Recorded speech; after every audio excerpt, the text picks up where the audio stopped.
For you Captain Marvel fans, for you Marvel comic fans, we've got a lot of goodies for you right here. We've got 7 comics going all the way back to mid-70s. I'm going to walk you through each one. That way you get an idea of quality and condition of each book. If you were here in the gallery with us, you'd have an opportunity to see the front cover. You'd have a chance to see the back cover.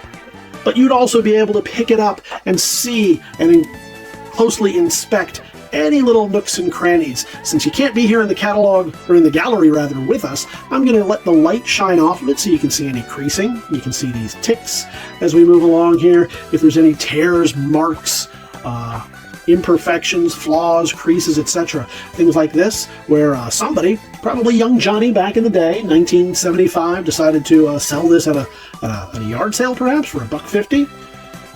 Decided to write it right on there. You got a little bit of this going on the side, but you also, even in the gallery, we probably wouldn't want you opening it up, but that's okay. I'm going to do that for you.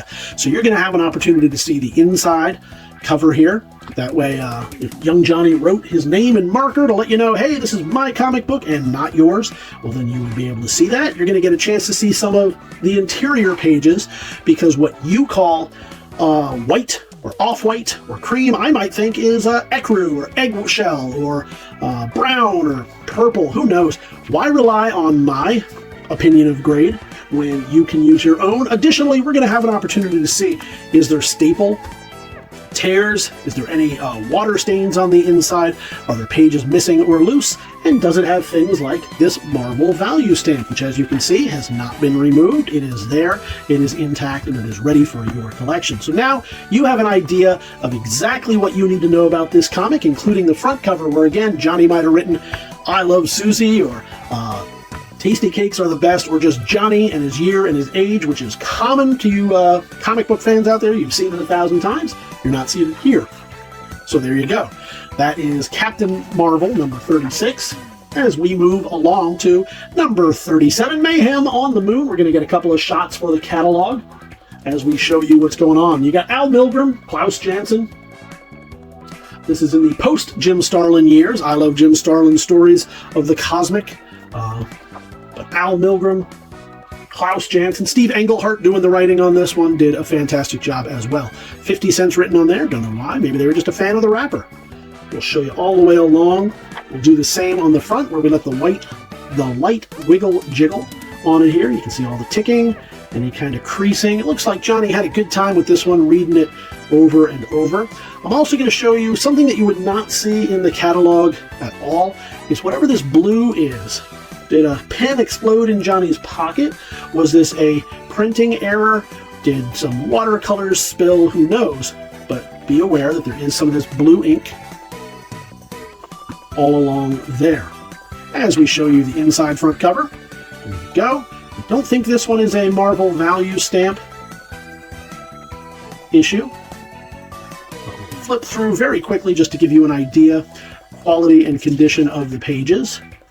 Before, again, we show you the inside front cover and the splash page, which will show you a little bit more of the intricacies of this. And there you have it. That is Captain Marvel number 37. We're moving right along here to The Trial of Chuck the Watcher. We're going to flip it over on the back so you can see that as well. More of the same team of Englehart, Milgrom, Janson. Rick Jones making an appearance. Not too shabby on the back. That's actually pretty nice. It's not bad at all, considering the age of this one, going back to 1975. A little bit of ticking here. You know how it is, ticking on yellow. Also, something that you would not see in the catalog. Let me get that light on there. You can see that somebody had a piece of paper on top of this and probably wrote on it, so it's indented, but doesn't appear to be inked. Can that press out? Yes, probably. Again, is it worth it to you? Don't know. That's always up to you. We're going to go right over here to the back inside cover and pages, looking pretty clean, pretty nice. We'll flip on through as they get ready for the trial of the Watcher. So what is he doing? Did he do his murder? We don't know. Count Dante, I encourage you, if you like a crazy story, check out the history of Count Dante at your leisure. That is some fun stuff going on there. You just like wacky con men. I'm not going to say con men, that might be actionable. Persons who appear in a manner similar to con men. Then you might want to read about Count Dante. Some fun stuff. And there you have it. That is the end of 38 as we move on to 39. Finding out how did that trial go. Chuck on trial for crimes against Watcherhood, I imagine. We'll get the back. And then we'll give it a little bit of the wiggle jiggle. If you've ever been familiar with the Watcher, I know that they were going to try and introduce... There was talk before he passed, sadly, since Stan Lee appeared in many of the Marvel Cinematic Universe's movies. They filmed a whole bunch of appearances for him before the movies were shot. Oh, and look at this. Not sure what this is. It's a newsstand stamp, but it does say 10 on there. So there is a stamp on that cover. But there was talk. Let me make sure we get a copy of that for the camera. There we go.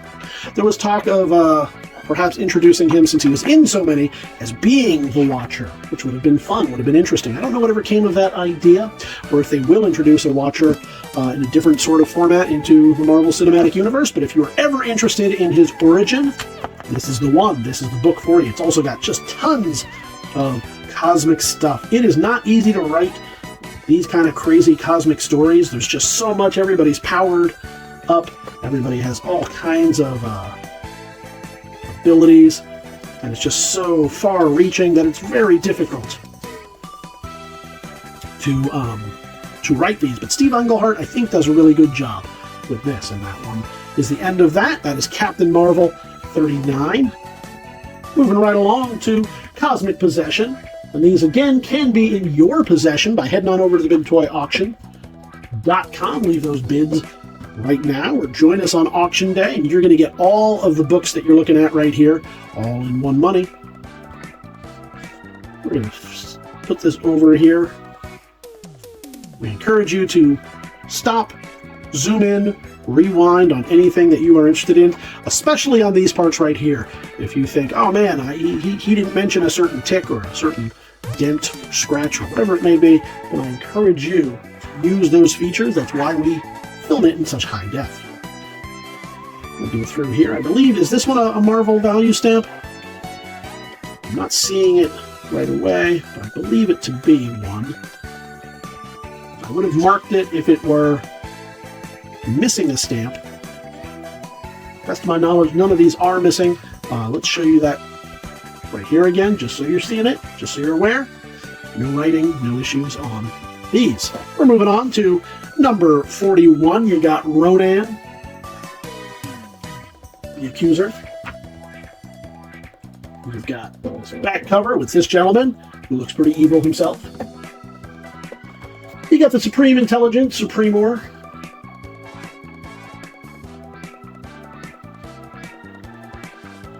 Yeah, flip it over this way. Looking pretty good on the back.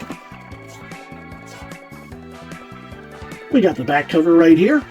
No issues. Cool Groucho there. Who was he still alive in 1975? Did I say Groucho? I meant yes, Groucho. I believe Groucho might have still been alive in 1975. I don't remember exactly when he passed on. Yes, here's a Marvel value stamp. I knew there was at least one more in this grouping. And we finish it up with Marvel loves to do these kind of splash pages and covers. And hopefully you'll learn, or you will love, to own it. And we finish up this grouping with The Stranger and Evel Knievel. All in one book. Couldn't get any better than that. So Mike Esposito coming on board for this one. The last one we had a little bit of Bernie Wrightson, which is always fun. Give you the wiggle jiggle, show you all the way around. Show you issues up there. A little spine ticking. With all the colors, you don't quite notice it as quickly. We'll show you that back cover. And then I'm going to show you some Spidey on the back.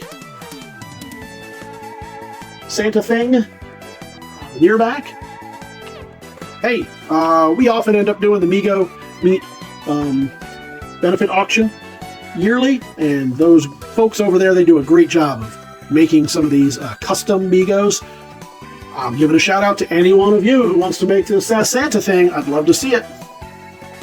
And we're going to finish up through. We'll show you a couple of the pages so you get an idea of quality and condition. And here you go. Here's the Marvel value stamp before we finish up with this interior splash, the interior cover. A little bit of browning right there. Otherwise, a great one. And you're going to get not only that, but all 7 of these comics coming your way, all for one money, all one lot. All you have to do is head on over to TheBigToyAuction.com, where you can see this and all the other comic books we've got for you, and all the other items we've got for you. Leave your bids right now or join us live on auction day. We'll see you at the auction.